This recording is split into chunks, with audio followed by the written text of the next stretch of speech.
You're listening to Mom and Doc Talk, where we talk all things healing pans and pandas with an emphasis on homeopathy.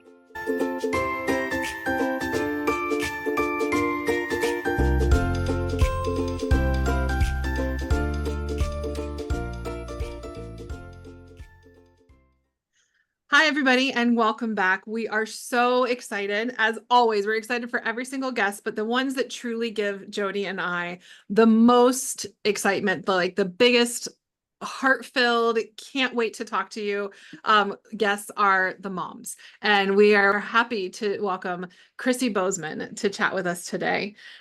Chrissie is a wife and a mom to a 12-year-old son named Max. She is also a member of our client guide team here at Resilience Naturopathic.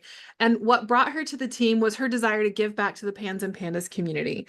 Her son's been healing with homeopathy since 2020 and is one of the many PANS and PANDAS kiddos who is almost to the finish line with healing.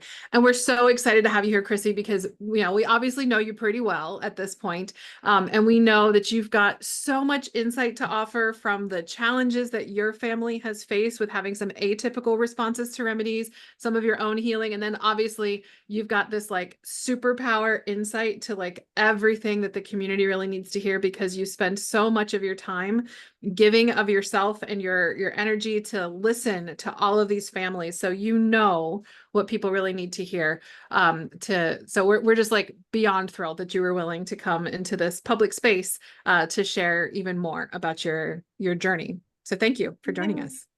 Well, I am beyond grateful to be here. Thank you for having me. So let's go ahead and start with you telling us just a little bit more about yourself. Yeah, so aside from what you just mentioned, I am Canadian. I've been living in Texas for 13 years now. And although those are two completely different worlds in every way imaginable, I think I've adjusted by now. It's been 13 years, but I would describe myself as creative for sure. I love anything designing, drawing, decorating, all the D's, daydreaming. There's another one. All of the things. I love problem solving, very analytical. That's kind of my personality. But like you said, I'm not only a member of your team, but a mom who has gone through this process, which is incredibly difficult, through the PANS world and then through the healing world with homeopathy. And I do have a lot of insight. I have a lot of experience, and I kind of wear this as a badge of honor in a way, because we have come through so much in this journey. So that's a little bit about me. Again, happy to be here. Chrissie, I love that you're here. I'm fortunate enough to know you on a very personal level. And I would say I'm excited for moms to listen to you chat, because if 2016 Jody, that was at the very beginning of PANS, could pick anyone to talk to about PANS and about what this looks like, you would be at the very, very top of this list. I feel like you're such a quiet, I don't know, warrior and teacher and leader, and you do all of those things so well, and you have such like Dr. Barr was saying a second ago, you have such a wealth of knowledge. So I'm so excited that you're here with us. So talk to us about how PANS first showed up in y'all's life. Yeah, so PANS first showed up, and I didn't know at all that it was PANS. It showed up in my son when he was pretty young. He was about 3, 4-ish. And prior to that, completely happy, healthy, neurotypical, all of the things. And how it first started was just with a very simple blinking tic. And this was the kind of thing that I picked up on right away, because he was home with me all the time. I had my eyeballs on him all day. Other people weren't noticing it. I 100% noticed it. And it was noticeable and obvious enough to me that it was a doctor's visit. So we took him into the pediatrician and asked, what is this? What's happening? What's going on? It was should we be concerned? What do we do? And was very quickly educated about transient ticks and how those are very common in little kids, and they can come and go and you never see them again, and just wait it out, and it should disappear. And it did. We didn't talk about it, didn't mention it, just left it alone. And it did go away. The issue was that it kept coming back. And we started to notice a pattern when it would come back. It would come back when he was sick. It would come back when he had an infection. He had a lot of ear infections. If he had strep, it would come back. And this is over the period of years now that I'm talking, that it would just keep coming and going. And we eventually added more symptoms, and the flares would get worse. And, eventually started super Googling what was going on with my son, because in my mind, this is not a transient tick at this point. This is much bigger than that. You're like so many parents who hear all of these things that end up on reflection being clearly the start of PANS or PANDAS that gets described as some sort of transient, developmentally appropriate thing. And it's so tough, right? Because it can be true. There are some kids who have transient things that resolve on their own and don't recur. But it's when we start to see patterns, like you mentioned, where they're transient, yes, but so was that illness that came alongside it. Like that might be an indicator if it's happening every time you get sick. Maybe it's not actually a transient tick. Maybe it's something with the immune system. Yeah. So you took years to get to the point that you clearly understood PANS was what you were dealing with. What was going on in your life when, what was the biggest picture? Like, what did it look like? Was it still just ticks when you finally figured out that it was PANS, or was there other stuff as well? Oh, many more other things. So I had been suspecting PANS. It had been on my radar just through research. But some symptoms that he ended up kind of collecting along the flares and along the years were some OCD type stuff, like thought looping, kind of obsessive repetitive behaviors, 1,000,000% anxiety in all of its forms. I think nervous, nauseous, afraid, worried, weird fears, and then food stuff for sure. Just kind of the things that he would eat kind of dwindled down to maybe a handful of like beige foods. And he was always kind of inspecting things. Is that expired? Does this apple have a bruise on it? All of the sleep issues you can think of, and then probably some you haven't thought of, like all of them. Couldn't get to sleep, couldn't stay asleep, wanted to co-sleep, was literally waking up hallucinating in the middle of the night. Go to bed late, wake up early, up for the day, fatigue, dark circles, I could keep going. There was so many symptoms that ended up being part of this. And I think that it just became more and more clear to me through my research that this was PANS. Yeah. And I was the first one to tell myself that. It was not a doctor. It was not a specialist. It was me. I was like, this is the only thing that makes sense. And it fits to a T with what I'm seeing. Right. Yeah. So once you figured all of that out, where if you didn't necessarily have like a sudden onset that is often described, but if you look back, there was a sudden onset of tics with an illness. So that's one of the things that can also be confusing, and almost even like that we as parents can gaslight ourselves with, or that the medical system can also contribute to with like, well, it wasn't sudden onset because you've had this history of tics for all these years, blah, blah, blah, whatever.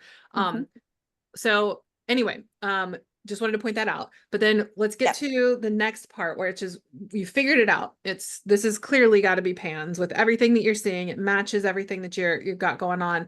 I know because of our conversations that we've had in the past and things that you've shared, like in our Facebook group, that homeopathy was the first thing you actually decided to try. So can you walk us through that? Because it's more common now than it used to be.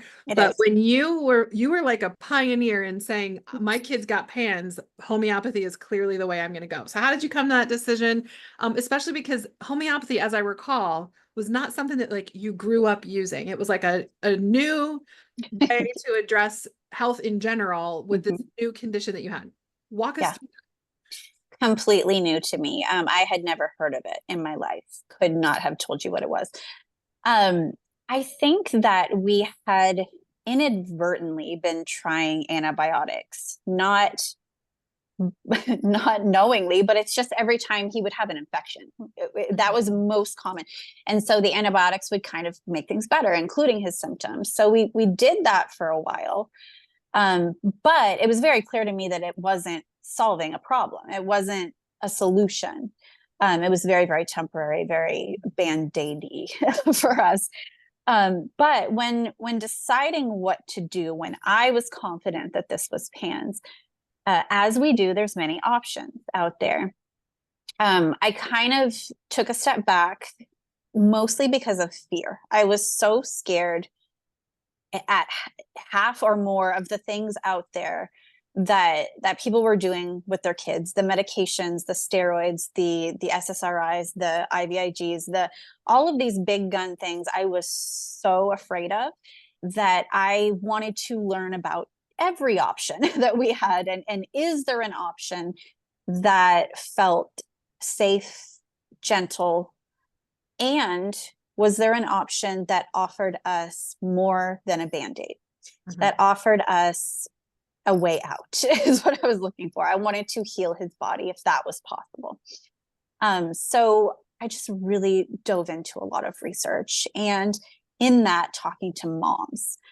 So people who were going through this, people who had gone through this, what are you doing? What has helped? You know, where can you point me? What direction? And for some reason, I just kept seeing the Facebook group, Homeopathy for Pans and Pandas.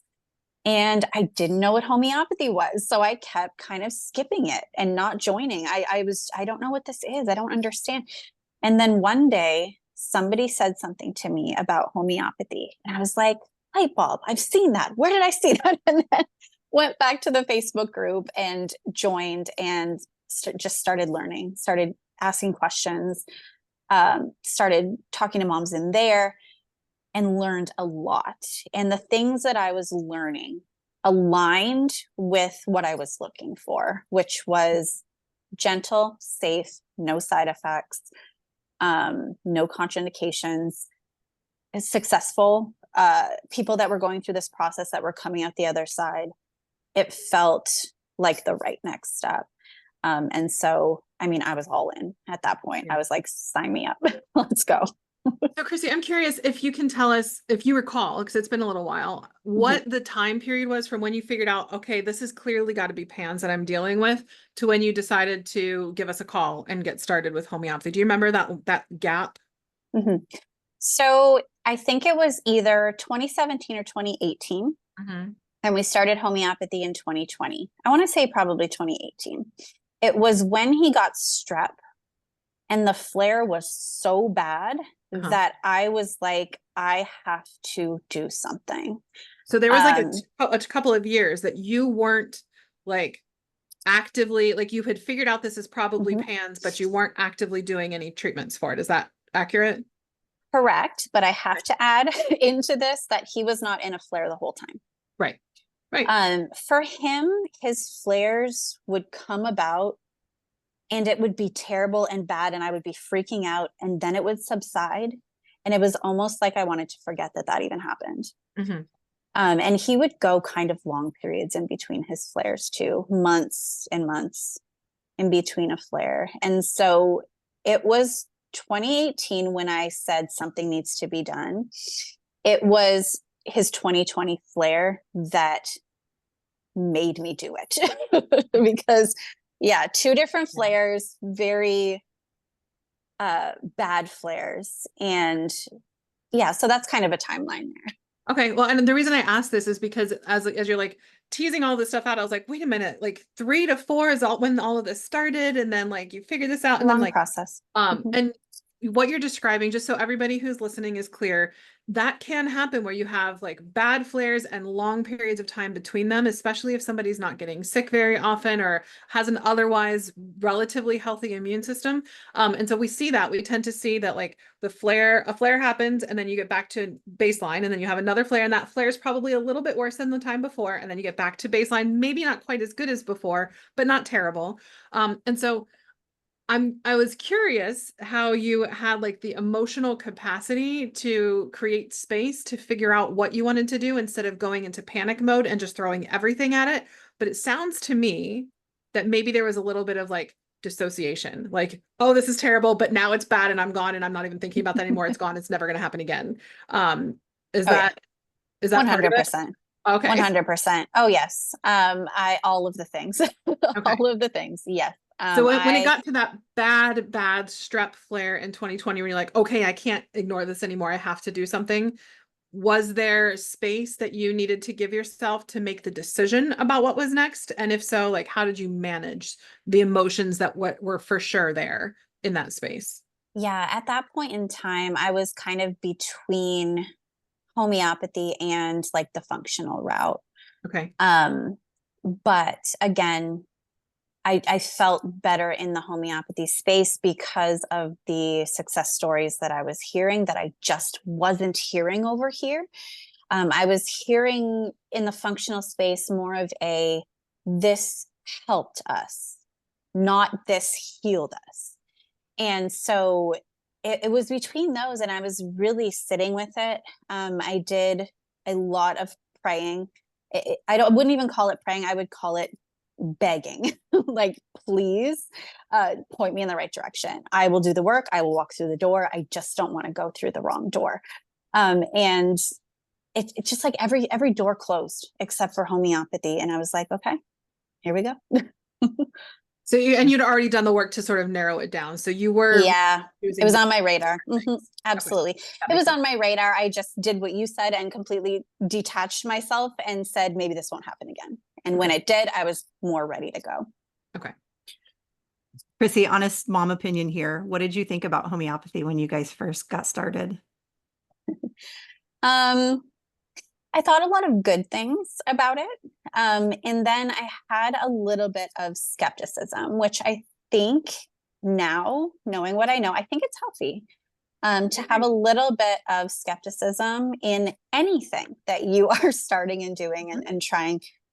It was kind of like, number one, kind of like this blind faith going into it. I was committed to this process for however long. I was very committed to it. But it was also kind of a show me thing. Like, if I see it, I won't deny that it happened. If I see the improvement, it will be like, there you go. That's what you needed to see. And homeopathy literally slapped us across the face when we started. So I was like, okay, because we get into the aggravation talk, right? Yes, I was like, well, let's just dive in right now, because that's something that I happen to know about you from the times we've talked and the times you've shared on video before.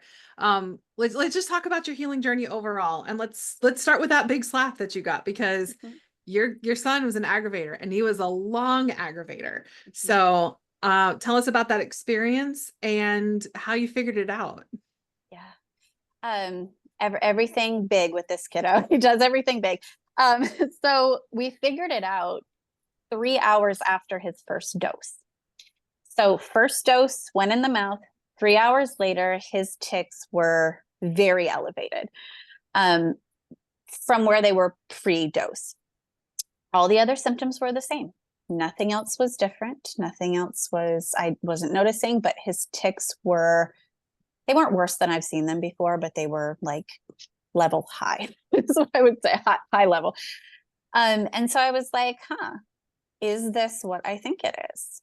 Because we've done nothing else today that should have did that. And it was clear. There was no, well, maybe it's a little bit, they were worse than before we dosed. And so it kind of after that was figuring out the aggravations, because they were so different than from what I've heard other people explain. I think he's like a bit of an anomaly with his aggravations. Yes.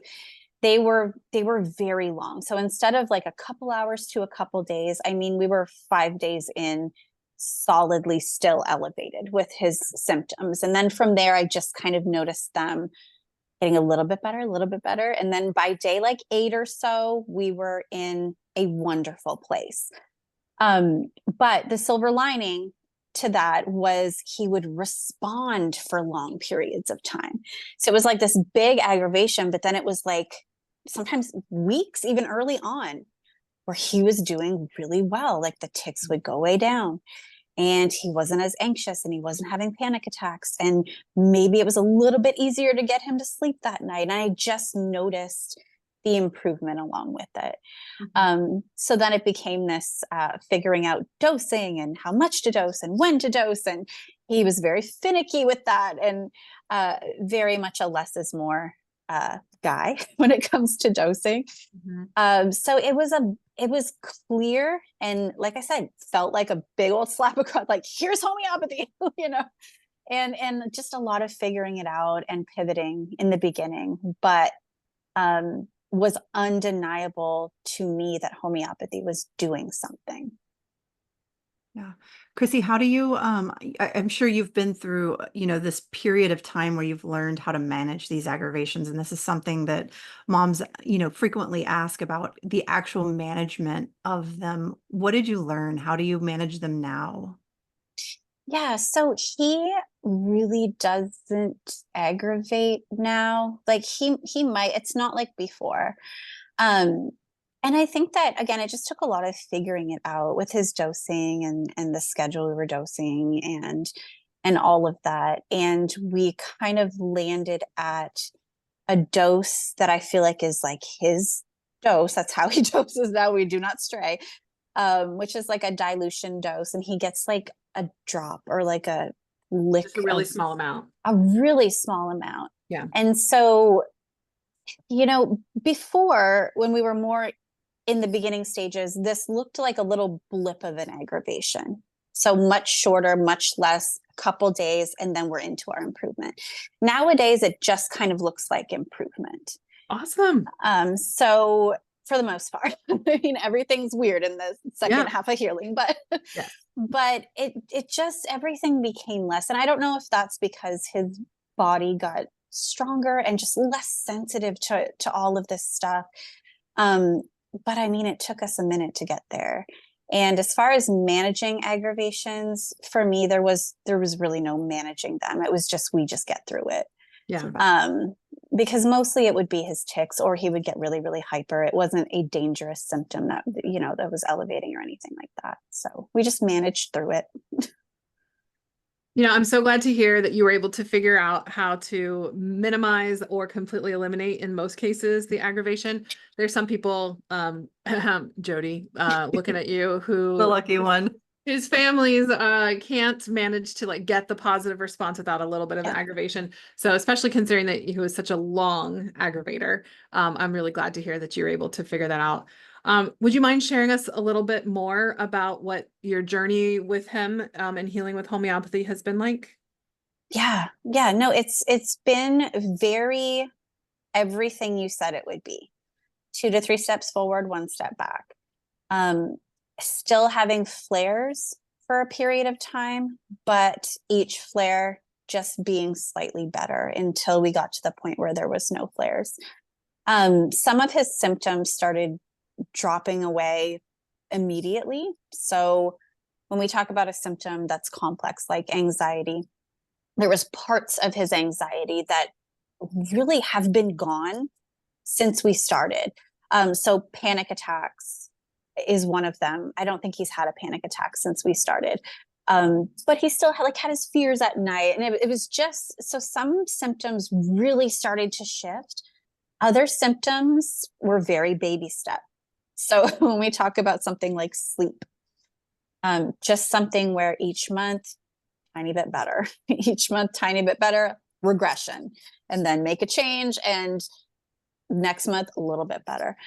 So very, very 2 to 3 steps forward, 1 step back, with a big caveat on the beginning few months and us figuring out aggravations, because that was just a whirlwind of, I didn't know what was going on at that point. But yeah. I wanted to just really quickly touch on something that you said for anybody who is newer to us or maybe hasn't heard this particular topic before. And it occurred to me, Jody, that we probably should do an entire podcast episode on the second half of healing. We did mention it in another earlier episode. I'll have to look and find the number so we can make sure we get that in the notes for you. But the second half of healing, just for anybody who's like, wait a minute, what was she just talking about here? The second half of healing is a stage that we get to with homeopathy, where the major portion of what we're dealing with, like the flares, like consistent flares, the really like the pan symptoms are basically resolved. And we're dealing with like stuff that might not have ever taken you to the doctor in the first place had you not had PANS in the first place. And so these are smaller, subtler things with like, I mean, it could be headaches, it could be gastrointestinal stuff, or it could be ADHD that maybe was underlying the PANS, that kind of stuff, that just heals in a little bit of a different pattern than when we're in more of like crisis active PANS mode. And we'll do, I think it is worthy of its own podcast episode. So stay tuned for that. We'll make sure we get it on the books so that we can give a little bit more explanation of that, since it's probably going to come up with people more than just you. Absolutely. Chrissie, what did you find the most challenging about homeopathy? Well, what I found the most challenging, I think, is what most moms will find the most challenging. And it is those regressions. Because healing is not linear, especially with homeopathy, or anything really that's really healing the body. It's like you're going to get as much healing as you can out of a remedy or a potency.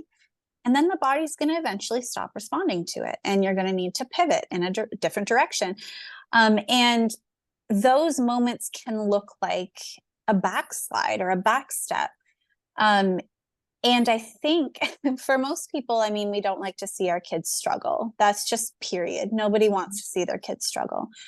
But I feel like when you add this layer of PANS for a PANS mom or PANS parent, each regression feels like you have just like broke open an old wound and you're just digging your hand in that wound. Like it's re-traumatizing to go through it. But so that was the hardest part is when he does well for a period of time and we're like, hallelujah. And then we have to go back into, okay, we need to make some changes and have some discussions and get him through that.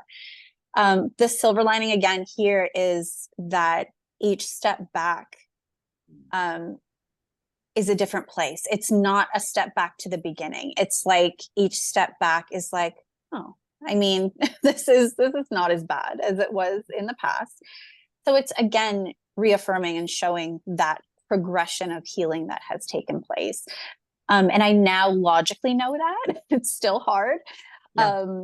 But in the beginning stages, it's very whiplashy to go through that. But, you know, I have this beautiful perspective of a lot of hindsight and a lot of time doing this. And it's like, I can look back and see that every back step led us to the next decision that led us to the next layer of healing and absolutely had to happen. And so, you know, it was all correct. It was all right. It was not wrong. It was a part of the journey. It's just hard to see it in the moment.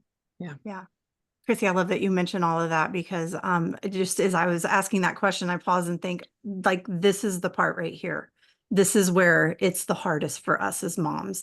This is where our minds kind of try and convince us that homeopathy is not working. And it's our PTSD that is screaming during these hard moments. And is there anything that you did, like, how did you help yourself get through this? What were the things that got you past the, oh my gosh, this is awful, it's going to last forever, and homeopathy is not working? Yeah. I think that it was mostly me really, really trusting our provider at Resilience Naturopathic and almost putting the situation to them. It's like, here are the facts of what I'm seeing and what's going on and how we're dosing and what the responses are and what this looks like. What does this look like to you? Does this require a change? What are you thinking? Here's the information. And I had to really kind of black and white that almost in my mind, and felt better each and every time we were in that situation and I got to speak with my provider and got to talk through it and got a new plan and was told everything's going to be okay. And it's like, if I didn't have that, man, I would have sunk more into those feelings of fear and questioning, and that still did happen. And honestly, I just had to always be cognizant of where we were, where we started from, where we came, and facts, information, get it to your provider, tell them like, just very like, okay, it's go time. So it was hard though. I don't know if there's a good way to get through that other than just being kind to yourself and to your child and lowering all expectations. And okay, now we go back into this mode. So. Well, I think that, as Jody mentioned, the PTSD, I think there's value in just acknowledging that like you're going through your own stuff at that time too, right? And that, some parents will have the PTSD show up where they think this isn't working, but then sometimes parents have it show up when things are going well, right? Because they're like, because they know that there's going to be 2 to 3 steps forward and 1 step back, that waiting for that 1 step back can sometimes be more excruciating than when you're dealing with the step back. Because when the step back, you're like, at least I know how to deal with this because I've been living in crisis. I don't know how to live in calm. And sometimes calm feels really uncomfortable for people. And so I think just giving yourself grace too, and recognizing like, PANDAS is happening to my child, but it's happening to me too. It's a family condition, right? It really affects everybody. Absolutely. Yeah. Chrissie, what have you found to be the most rewarding about homeopathy? Oh man. Probably a couple things, but I mean, it gave me my son back, and gave me this confidence that he's going to be okay. It's not just a wish or a thought, like he is going to be okay. But it also kind of gave me myself back. Because I am doing homeopathy for myself. I started a month after my son because I was not doing good. Like we talked about, I was really not doing good. I needed the support of resilience. I needed the support of homeopathy. I needed things to get better. I needed a lot of things. But so I think that it's given just a new perspective on everything. The way that we look at health and healing is totally different. The hope that it gives you with your child, with yourself. And it's also given me community. It's given me this job, which I love, and I get to talk about this stuff all the time, with people. And it's given me a lot, honestly. And even PANDAS has given me a lot. It's taken from me, but it's given to me as well. Yeah, it always seems like it gives us more than it takes away in the end. I feel like so many people say. Yeah.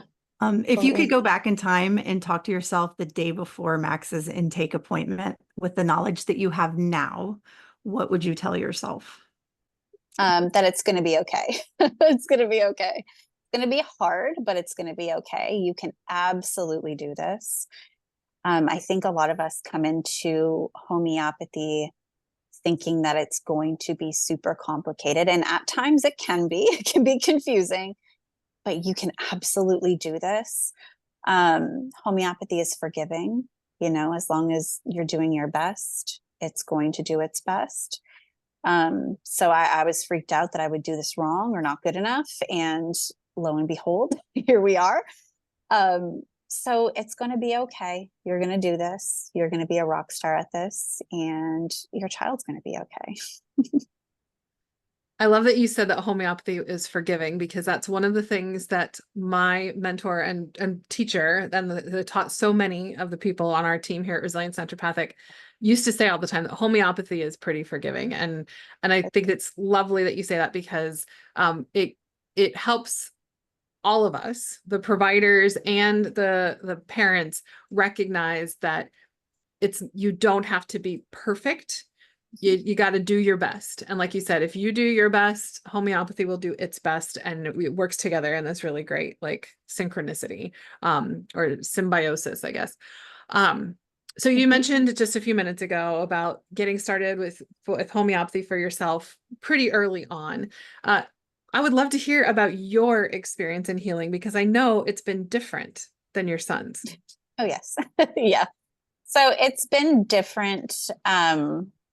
I think it's crazy to think about that you can have a kid with PANS with such a complex issue, life-changing issue going on, that could heal before me. And so it has been a longer road for me, but the gifts that homeopathy has given me are unmatched. I mean, when I first started homeopathy, I was starting it because I was falling apart. That was it. That was period. I was falling apart, and I didn't know how this was going to change me, or what it was going to change, or what I was going to help with, but I just knew that I needed help. It very, very quickly helped me. I stopped crying all the time. That was the first thing. You know, I always say my son stopped having panic attacks with his first dose of his first remedy. I stopped crying. That was me. I stopped crying. I was crying all the time. Mm-hmm. I stopped crying. I came out of this dark shell that I was living in. I was better able to be pragmatic and present and help him with what he was going through. It supported me. Now, long term, it has given me way more gifts than that. I mean, everything from hormonal migraines that I haven't had literally in years, to anger, to anxiety, to OCD and intrusive thoughts, to skin issues, to digestive issues. I had a laundry list of things that I was just simply living with and managing, until all of this blew up with my son, and I couldn't even function at that point. So the journey has been longer. It has been less like his, where it's like, you're up 1 minute, you're down, and then you're up. With me, it's been more just small progress over time, but eternally grateful and thankful for that progress. So differences in how you respond, were there differences that you needed to pay attention to in order to be able to participate and do your best? Or things, maybe the advice that you would offer people who are trying to manage both their child's case and their own case, to make sure that they are both getting the care that they need? Yeah. It's just harder to observe symptoms for yourself because you're not like this third party that's looking in and seeing what they're seeing and making, judging based off of that. It's like, you have to ask yourself, how do I feel? How does this feel? What are my thoughts around this? It's very self-reflective. And so for me, I had to lean on my provider even more for myself and ask a lot of questions around, like, what symptoms specifically should I most be paying attention to? And how would you like me to communicate this with you? And what are you looking for? And a lot of figuring out how I was going to do that. Whereas my son, it was like, I just could look and see it. And I knew when he was good and I knew when he wasn't, and I knew what he was struggling with. And it was so much more black and white for him. It was very nuanced for myself. Yeah. Even as somebody who is, a pretty skilled homeopath, I have a hard time sometimes monitoring my own symptoms, and I will have to ask my husband, like, hey, I don't feel well. What are you noticing about what's going on with me? Like, be honest. And I can't, there's one time I was at a homeopathy conference, and I was getting a migraine, and I was sitting next to a homeopath, and I said, look at me, I'm getting a migraine. Tell me what you see. Tell me what shifted. It's like, please help me, tell me what's going on. Because we don't even think about those things necessarily, right? And like, and could I even go and look at myself in the mirror and see something as clearly as somebody else might see it who's not in the middle of like experiencing pain, or like, I think I might have even had a blind spot at that point. So I couldn't have seen everything as clearly because my vision was affected. So Right. yeah, Yeah. so you're not alone, and it's not something to like for anybody to beat themselves up about, because if somebody can be a skilled homeopath with a decade and a half or more of experience, and still struggle to figure out their own symptoms, like it's Yeah, okay. It's okay. And it's okay to ask for help. absolutely. Yeah. Chrissy, what's life like for you guys now? Life is good. Um, my son lives really a completely normal life. He is, we've said this before, and Jody, you've said this a lot, but he really is like the 2.0 version of himself. Like there are things that have changed and improved in him that I did not think would. I thought were just part of his personality, or that's the way he is. And he's really an amazing human. Like he's compassionate and kind, and not the, angry, anxious, kid that he was. He sleeps better than he ever has. He eats better than he ever has, not by force. He just does. Um, he's active in sports. He does well in school. Um, the things that are left that homeopathy is addressing with him are so, like you said before, Dr. Barr, so almost like a normal person wouldn't pick up on it, somebody that wasn't looking for these things. So just like a little bit of, I don't even know if I call it ADHD stuff, but hard time staying on task and focusing. And it gets better, and it waxes and wanes just like you would expect it to with homeopathy. He still does have tics from time to time, but it's almost like we rewound back to the beginning, and he has this simple blinking tic again, and it'll go away for long periods of time and then comes back a little bit.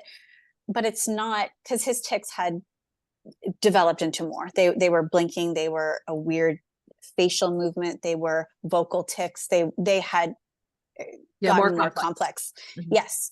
So it's like we're back to when he was 3 and nobody else is noticing any of this stuff, but I'm picking up on it. That's what it feels like. And we're right at the finish line. Like it's right there over the horizon. I'm about to see it. We're almost there, but for the most part, he lives a completely normal, happy life. And, same with me, I have my struggles in the moments that he's struggling still. I think that's human, but I don't go into a dark depression over it. we get through it. We move on. We live life.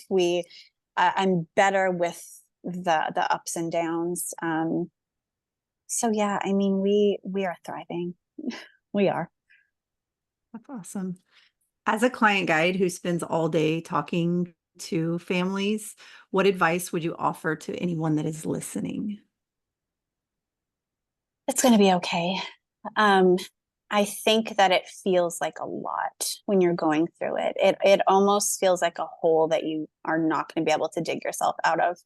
And there's always hope. There's always another option. There's always someone to talk to.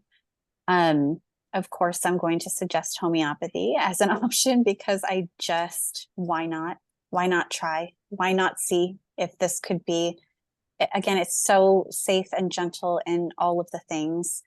And I think that there is a lot more community now than even there was when I was, back then.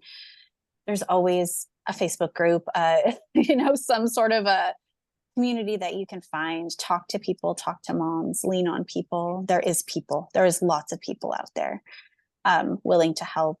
But just, it's going to be okay. And you're doing the best you can, at a really, really hard thing. So Chrissy, you said early on, I loved when you were comparing different approaches, you said that you heard a lot of this helped, but this heals, that homeopathy heals, that the other things help, but homeopathy heals. Would you say that is still something that you think is true, and something that you would say now? Beyond a shadow of a doubt, yes. Yeah. Because it's something I've seen in my home. Yeah. And there's no amount of people, statistics, whatever you want to say, that gives you that gift, like seeing your child go through it. And it's not a question. We're not doing anything else with him aside from homeopathy. This has all been homeopathy. Yeah. And it truly just given him his life back and given me my life back along with it. Yeah.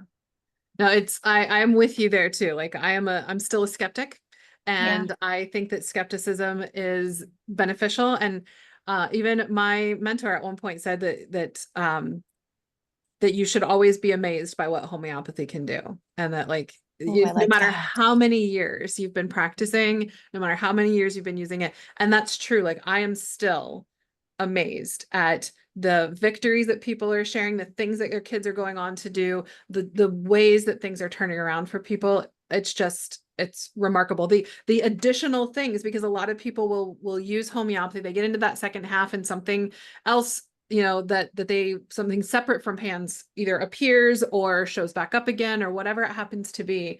And things that I'm like, wait, I don't know if homeopathy can help with that. And then boom, it does. And it's just, it's amazing. So I love that. That like gave me goosebumps when you said that. Like, you should always be amazed by homeopathy. That is so true. And I always am. I mean, there's always a positive story, a win, something that somebody is sharing that I'm like, yeah, like go homeopathy. I love it. I stay homeopathy's biggest fan. well, Chrissie, we are among your biggest fans, and I'm sure that there are lots of people listening who are also going to be huge fans of yours now too. I know that you have touched so many lives in the one-to-one conversations that you've had with the families that are trying to figure out what the next right thing for their family is, whether it's working with us, working with somebody else, and that you take that time and give so generously of yourself. And so I can't thank you enough for coming and giving to even more people, because this gives you the opportunity to share your story and your experience beyond that one-to-one conversation. And I'm sure there's going to be people who having listened to this call are going to say, well, when I call up at Resilience Naturopathic, can I please talk to Chrissie? Because I feel like she's the person who can probably help me understand this the most. So Oh, sorry that if we means a lot. overload your schedule now. No, that means a lot. And it is absolutely my pleasure to talk to all of these moms kind of in their darkest hour. I mean, this is tough, but healing's tough too. But there is such an amazing prize at the end of all of this. And I think it's what we're all kind of looking for and what we hope for. And so just to know that that is possible is literally everything. And I just love sharing, my son's story with moms and my story and listening to their story. And thank you guys for all of your kind words. It really means a lot. All right. Awesome.